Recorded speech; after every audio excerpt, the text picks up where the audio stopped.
Welcome everyone, this is Professor CA Rohit Shroff and I welcome you on behalf of JK classes to this revision video of Essay 800, that is audit of financial statement prepared in accordance with special purpose framework. A very easy standard, my friends. In the next 15 minutes you will be very confident about this standard. My friends, don't just memorize things. In this lecture I ensure we'll be focusing on three things. To score marks in auditing, you have to understand, memorize and make your interpretation skills strong.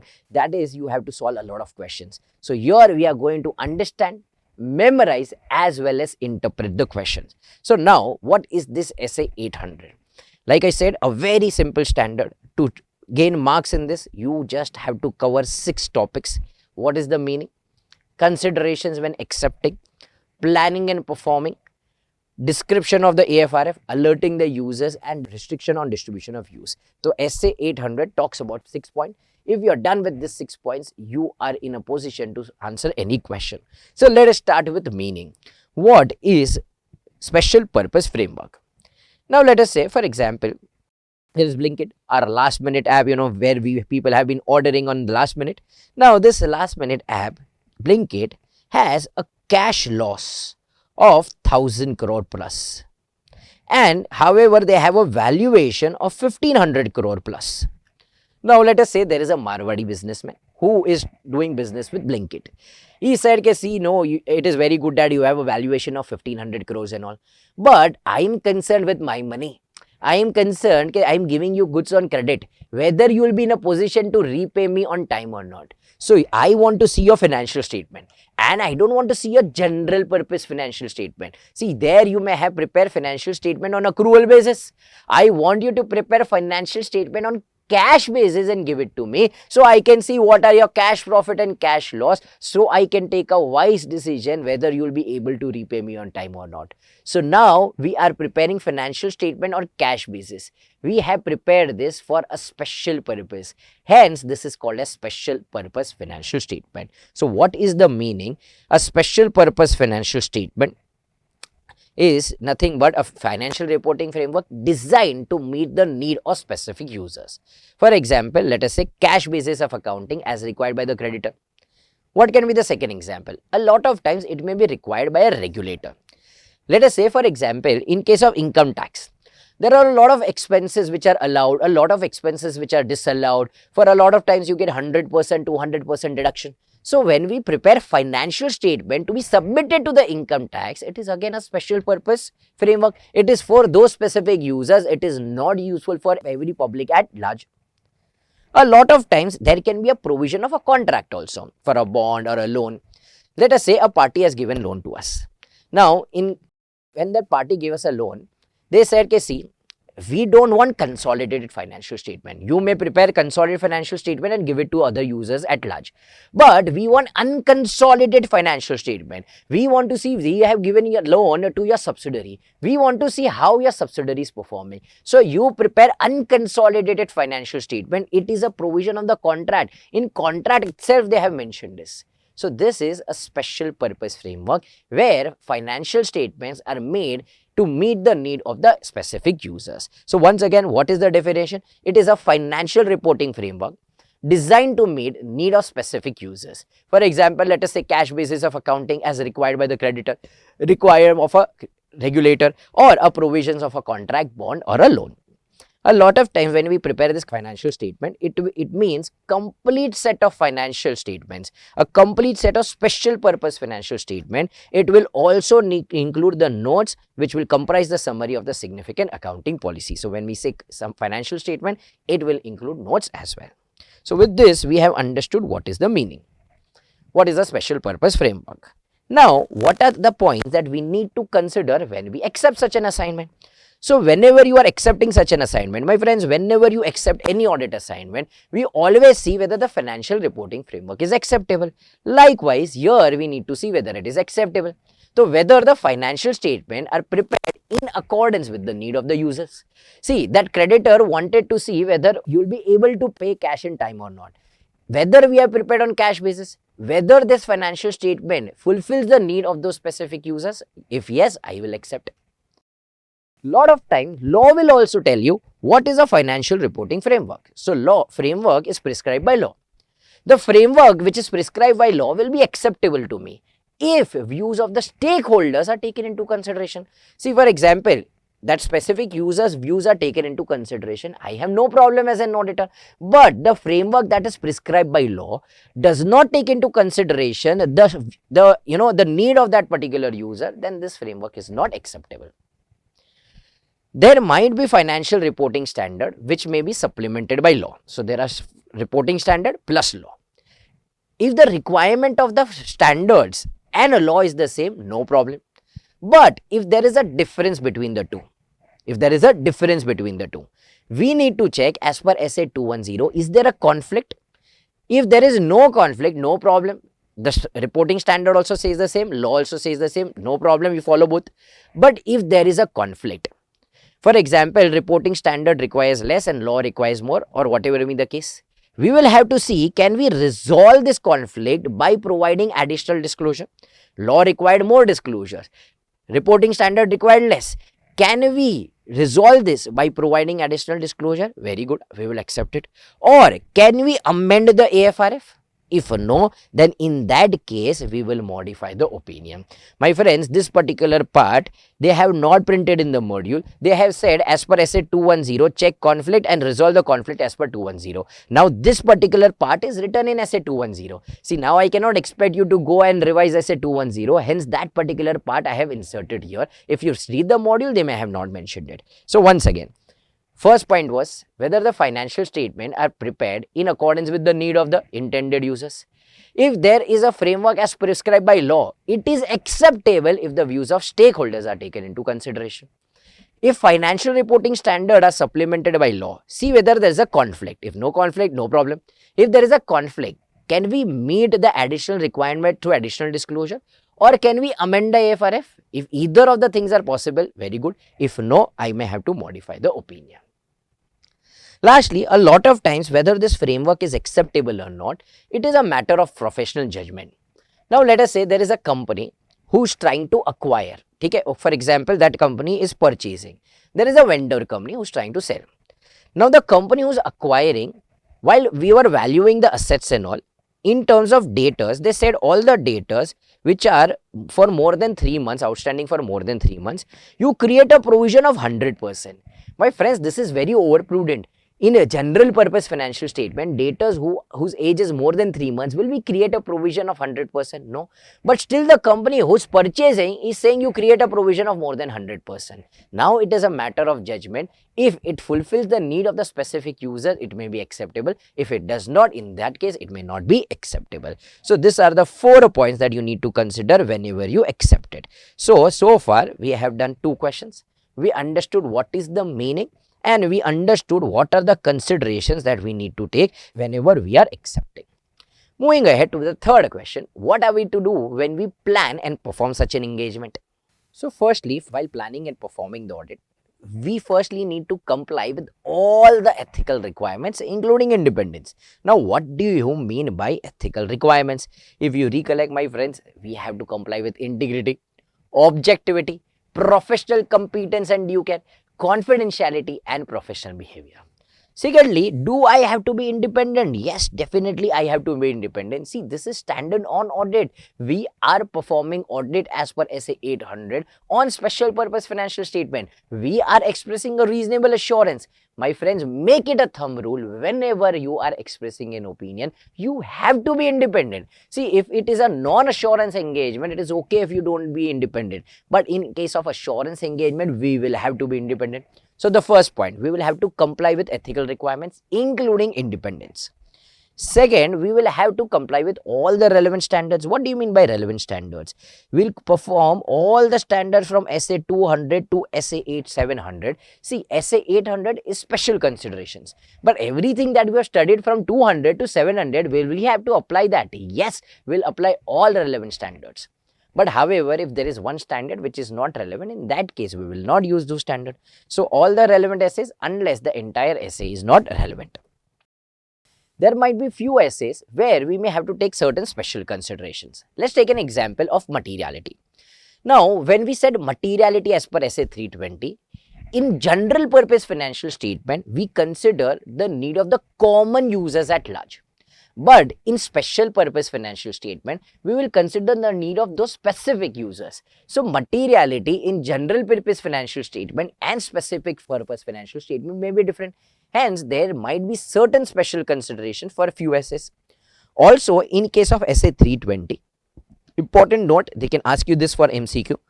There might be a scenario, there might be a contract between the management and the intended users. Let us say that creditor, Marwadi creditor and the management, where they have decided on a threshold limit. Let us say they decided any misstatement below 1 crore is going to be immaterial.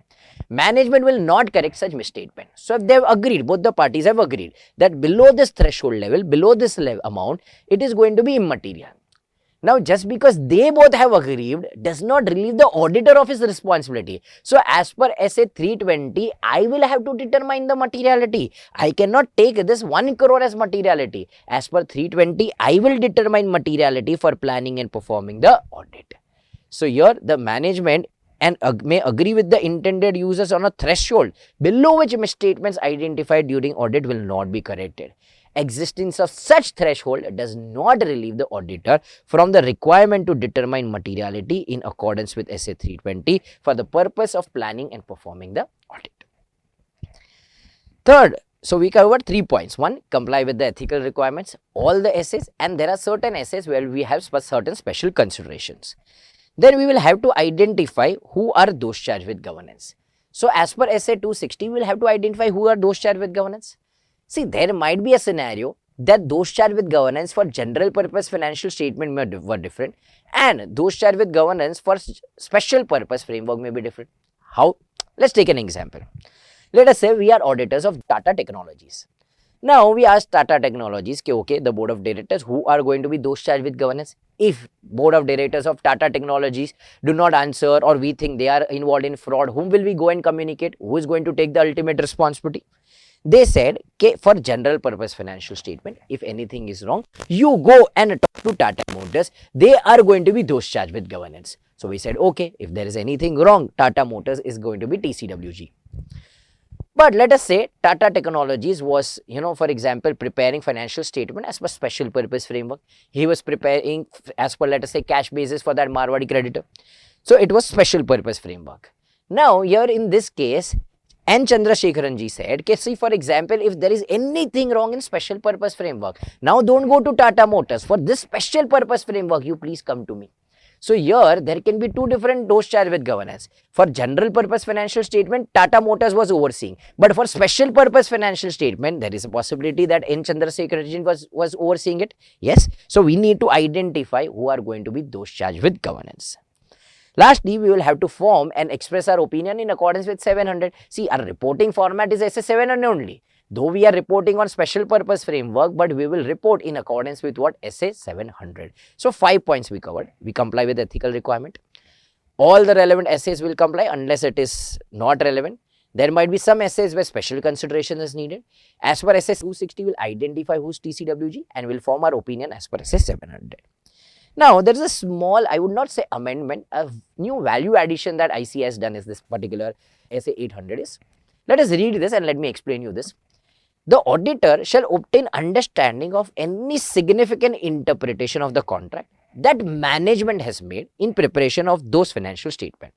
So, if the management has made any significant interpretation, we need to obtain an understanding of those significant interpretation. Okay. Now, an interpretation is significant. They are explaining what is a significant interpretation. An interpretation is significant when adoption of another reasonable interpretation would have produced material difference in the information presented in the financial statement. Not making a lot of sense, right? Let me give an example and then again I will take you back to this and make you read this. Now, let us say management company has entered into a contract. The company has entered into a revenue sharing contract with a partner. The contract states that the company must pay partner 20% of the net revenue. But however, what is net revenue is not explicitly defined in the contract. So management made an interpretation which was in their favor.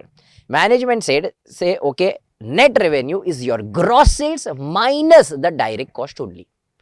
Let us say gross sales minus direct cost is coming to 50 lakhs.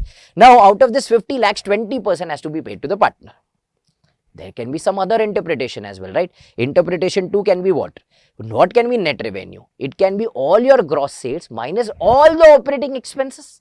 Management consider only direct expenses, but it can be all the operating expenses, such as, for example, overheads, administrative cost and expenses. If you do that, the amount net revenue will come to how much? 25.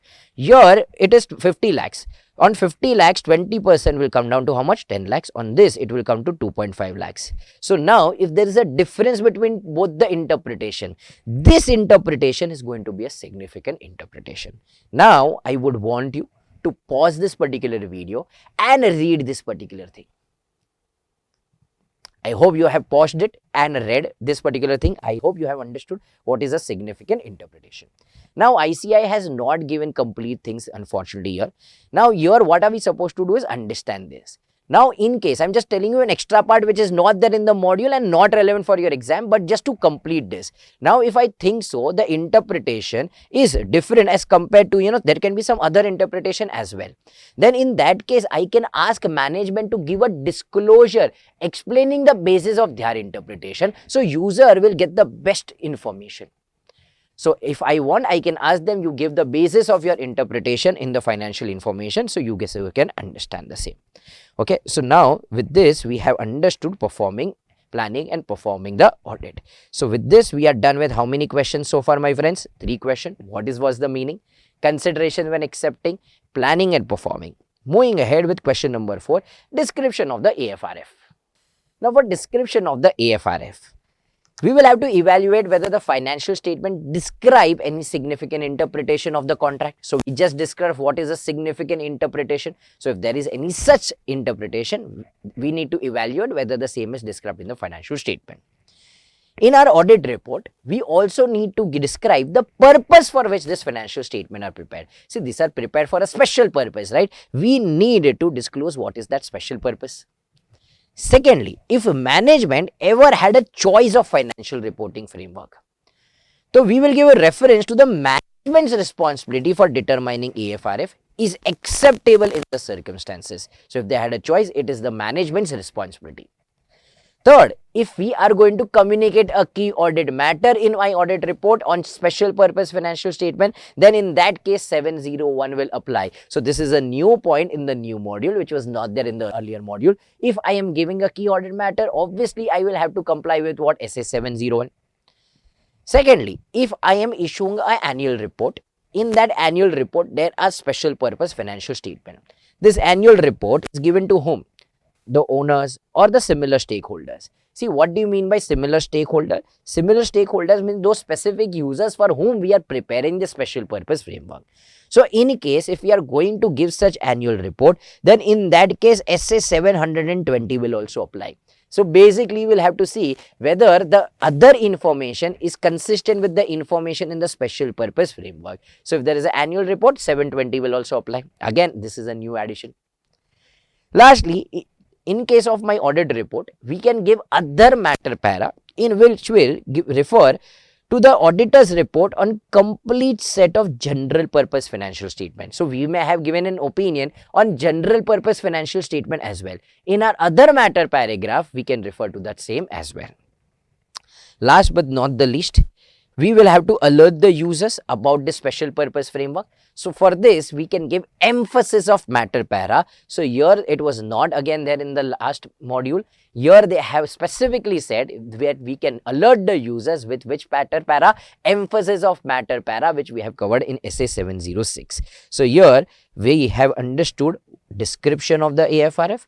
We have also understood that we will alert giving what? Emphasis of matter para. Lastly, we will state the restriction on distribution of use. So, that is we will indicate that the report is intended solely for the specific users and it may not be useful for the others. So, we will say that there is a restriction on distribution of use. With this, we are done with SA 800. We discussed 6 points. Firstly, we understood what is the meaning of special purpose framework. We understood the considerations when accepting. We understood how to plan and perform.